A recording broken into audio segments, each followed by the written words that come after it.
নমস্কার। মিক্সড মিডিয়ায় তোমাদের প্রত্যেককে স্বাগত। আজকে তোমাদের জন্য যারা উচ্চ মাধ্যমিক 2026 এর ক্যান্ডিডেট, স্পেশালি তোমাদের জন্য আজকের এই ভিডিও।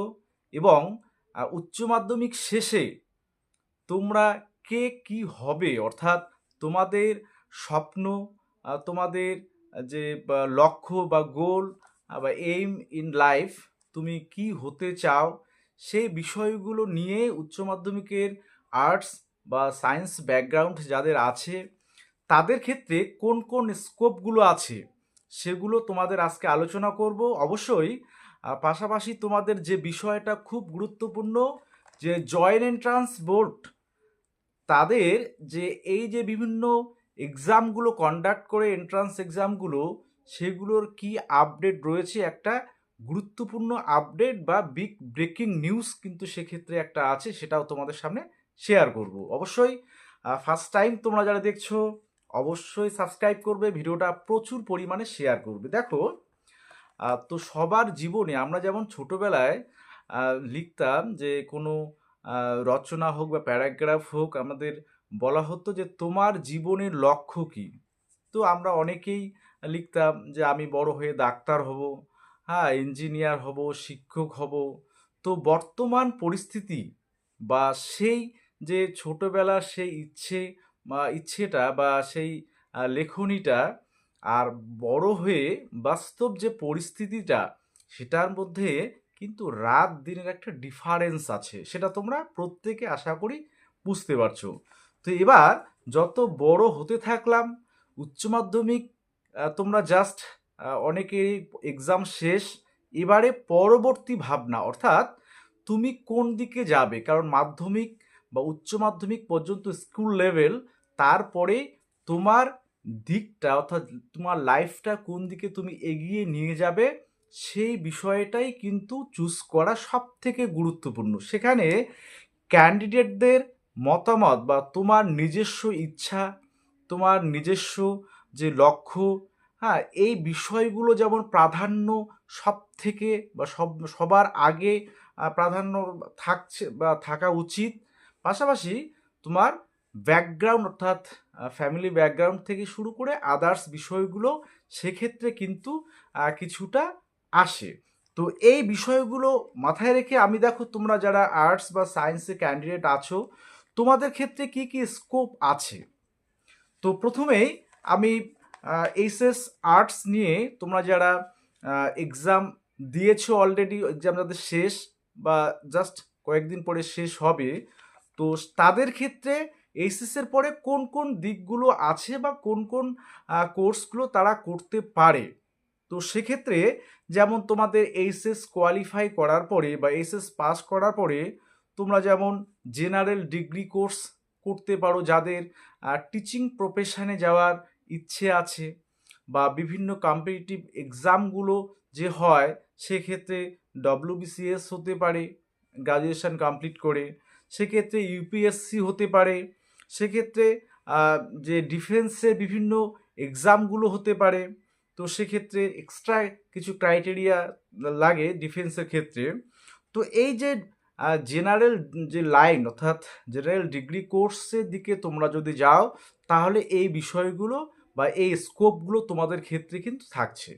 ওকে, আচ্ছা, এবারে কোনো ডিপ্লোমা কোর্স যদি তোমরা করো, যে আর্টসের যা ব্যাকগ্রাউন্ডে থাকবে তাদের ক্ষেত্রে, যেমন আইটিআই, আর সেক্ষেত্রে পলিটেকনিকের বিভিন্ন টেকনিক্যাল লাইনের যে ডিপ্লোমা কোর্সগুলো হয়, এবং নার্সিং যে বিষয়টা আছে, বিশেষ করে যেমন মেয়েদের ক্ষেত্রে এই নার্সিং, অর্থাৎ এইচএসের পরে তোমাদের যে নার্সিংয়ের এন্ট্রান্স হয়, হ্যাঁ, এএনএম জিএনএম এর ক্ষেত্রে, তো সেটা তোমরা কিন্তু চুজ করতে পারো, অর্থাৎ তোমার লাইফটা তুমি নার্সিং ক্যারিয়ার, অর্থাৎ ক্যারিয়ার হিসেবে তুমি নার্সিংটা বেছে নিতে পারো।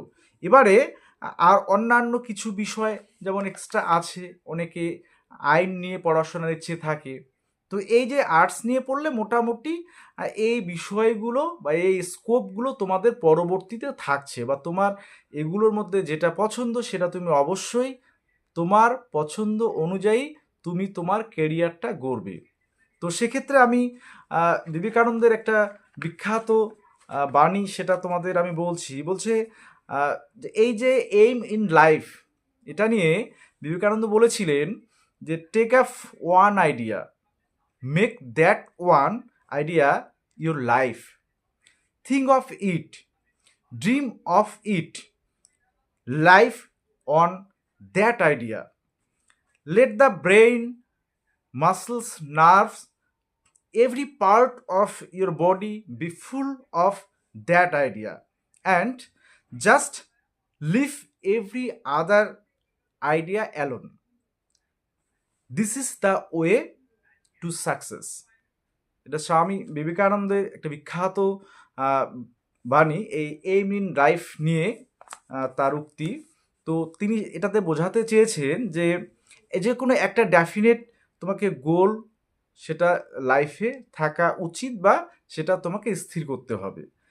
এবার ফোকাস করতে হবে কমপ্লিটলি সেটার উপর, এবং সেটাকে ফোকাস করতে গিয়ে বা সেটাকে সেই গোলে পৌঁছতে গেলে তোমাকে অবশ্যই হার্ড ওয়ার্ক করতে হবে, অবশ্যই নিজেকে ডেডিকেট করতে হবে সেই বিষয়টা নিয়ে, এবং অ্যাভয়েড ডিস্ট্র্যাকশন, মানে সেখানে লক্ষ্যচ্যুত হলে বা তুমি লক্ষ্যভ্রষ্ট হওয়া যাবে না। পাশাপাশি success come through determination and self confidence, তোমার এই যে দৃঢ় প্রতিজ্ঞা এবং আত্মবিশ্বাস, এটাই তোমাকে কিন্তু সেই লক্ষ্যে পৌঁছে দেবে। তিনি অন্য আরও একটা বলেছিলেন এই জীবনের লক্ষ্য হিসাবে, বলছে arise, wake and stop not till the goal is reached, মানে জেগে ওঠো যতক্ষণ না তুমি এই তোমার লক্ষ্যে পৌঁছচ্ছ, কখনো থামবে না। তো বিবেকানন্দের বিভিন্ন বাণী আমরা জানি যে যুব সমাজ থেকে শুরু করে যে ভারতবর্ষকে উনি নিজের চোখে যেভাবে দেখেছিলেন, তো ওনার যে জীবন দর্শন বা জীবনধারা সেটা আলাদা করে বলার কিছু নেই। ভারতবর্ষ তথা সারা বিশ্বের একজন যাকে বলে যুব আইকন। তো যাই হোক, ওনার এই যে বিভিন্ন বাণীগুলো অবশ্যই অনেকেই তোমরা জানো, অনেকে এই বিষয়গুলোর সাথে পরিচিত। তো সেক্ষেত্রে তোমাদের এইচএসে যারা ক্যান্ডিডেটরা আছো, তো তোমাদের সায়েন্স ব্যাকগ্রাউন্ডে যারা আছে, তো তাদের ক্ষেত্রে আর্টসের যে বিষয়গুলো থাকছে, আর্টস ব্যাকগ্রাউন্ড থেকে যে স্কোপগুলো, তো সেগুলো তোমাদের থাকছে। পাশাপাশি সেক্ষেত্রে তোমাদের বিএসসি নার্সিং যেমন আছে, মেয়েদের ফিমেল ক্যান্ডিডেটদের ক্ষেত্রে জেনপাস ইউজি যেটা বলা হয়, অর্থাৎ ওয়েস্ট বেঙ্গল জয়েন্ট এন্ট্রান্স বোর্ডের। এবার তুমি ডক্টর হতে পারো, সেটাকে তো তাহলে অবশ্যই তোমাকে নিট দিতে হবে, জানো। এবার সায়েন্স ব্যাকগ্রাউন্ড থেকে তুমি ইঞ্জিনিয়ারিং অর্থাৎ ওয়েস্ট বেঙ্গল জয়েন্ট এন্ট্রান্স যে এক্সাম, সেটা তোমাকে ক্র্যাক করতে হবে ইঞ্জিনিয়ারিং লাইনে যেতে গেলে। তাছাড়াও অনেকেরই ইচ্ছে বা স্বপ্ন থাকে বড় সায়েন্টিস্ট হওয়ার, সেক্ষেত্রে তোমাকে অবশ্যই সেই দিকে যেতে হবে, অর্থাৎ তোমার লক্ষ্য বা গোলটা স্থির করা সব থেকে জরুরি। অর্থাৎ এইচএসের পরের থেকেই তোমার কেরিয়ার গড়ার পথ কিন্তু শুরু হচ্ছে বা পথ চলা শুরু হচ্ছে। তো এবার আমি আসি যাদের স্পেশালি এই যে নার্সিং রিলেটেড, অর্থাৎ জেনপাস ইউজি বা এএনএম জেএনএম, তোমরা যারা মানে এই লাইনগুলো তোমরা যারা বেছে নেবে, অর্থাৎ প্রফেশন হিসাবে তোমরা নার্সিংটাকে বেছে নেবে, তোমাদের একটা গুরুত্বপূর্ণ বিষয় বা আপডেট তোমাদের কাছে শেয়ার করি। তোমাদের ওয়েস্ট বেঙ্গল জয়েন্ট এন্ট্রান্স বোর্ডের যে তোমরা ভাবছো যে এখনও কেন ফর্ম ফিল আপ বা অ্যাপ্লিকেশান শুরু হচ্ছে না জয়েন্ট এন্ট্রান্সের বিভিন্ন এক্সামগুলোর ক্ষেত্রে, বিভিন্ন এন্ট্রান্স এক্সামগুলোর ক্ষেত্রে, সেক্ষেত্রে একটা সব থেকে যে গুরুত্বপূর্ণ এই মুহূর্তের খবর, সেটা হচ্ছে WBJEB এর যে চেয়ারম্যান এখন এই মুহূর্তে বা কিছুদিন আগে ছিল না, কিন্তু ইতিমধ্যে চেয়ারম্যান ঘোষণা হয়ে গেছে ওনার নাম, এবং তিনি এর আগে প্রাইমারি বোর্ডের চেয়ারম্যান ছিলেন, তোমরা প্রত্যেকেই জানো। উনি হচ্ছে স্যার গৌতম পাল, উনি কল্যাণী বিশ্ববিদ্যালয়ের অধ্যাপক। তো ওনাকেই West Bengal joint entrance examination বোর্ডের চেয়ারম্যান কিন্তু করা হয়েছে।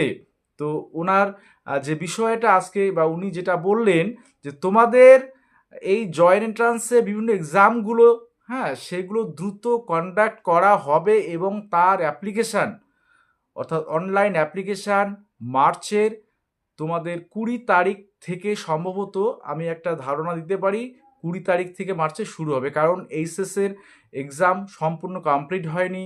সিবিএসসি বা আইসিএসসি বোর্ডের যে এক্সামগুলো মার্চের মধ্যে কমপ্লিট হয়ে যাবে।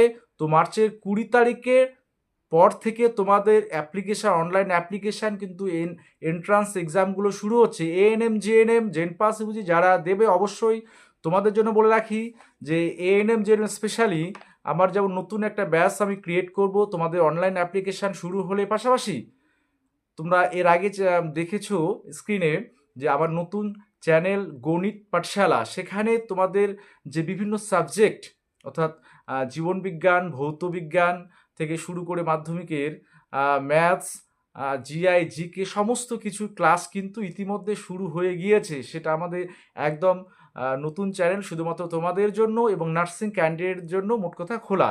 এবার বাকি যে বিষয়গুলো বা ডিটেলসগুলো তোমাদের পরবর্তীতে জানানো হবে। ওকে, তো অবশ্যই এই যে তোমাদের লাইফের অর্থাৎ তোমাদের জীবনের লক্ষ্য সেটা ডিসাইড করতে অবশ্যই তোমাদের কিন্তু বিভিন্ন দিক বিবেচনা করে নিজের ইচ্ছেটা যেমন সব থেকে গুরুত্বপূর্ণ, পাশাপাশি পরিবারের ইচ্ছে বা পরিবারের অবস্থা বা এই আর্থসামাজিক যে পরিস্থিতি সে দেশের বা রাজ্যের সেটা বিবেচনা করেই কিন্তু নেওয়া উচিত যে আমি কোন প্রফেশনটা বেছে নেব এবং কোনটাতে গেলে আমার দ্রুত একটা জব হবে। তো এএনএম জিএনএম তোমরা জানো যে এএনএম এর ক্ষেত্রে ফিমেল ক্যান্ডিডেটরাই এলিজেবল এবং জিএনএম সেটা মেল ফিমেল উভয় কিন্তু এলিজেবল। আর জেনপাস ইউজি নার্সিংয়ের ক্ষেত্রে তোমাদের যেমন মেল ফিমেল দুটোই এখন হয়েছে নার্সিং। তাছাড়া বিভিন্ন কোর্সগুলো বা ডিগ্রি কোর্সগুলো কিন্তু জেনপাস ইউজির মাধ্যমে তোমরা করতে পারবে, সেটা মেল ফিমেল উভয়ই। তো অবশ্যই ভালো থাকবে, সুস্থ থাকবে, সবার জন্য আগাম শুভেচ্ছা রইল।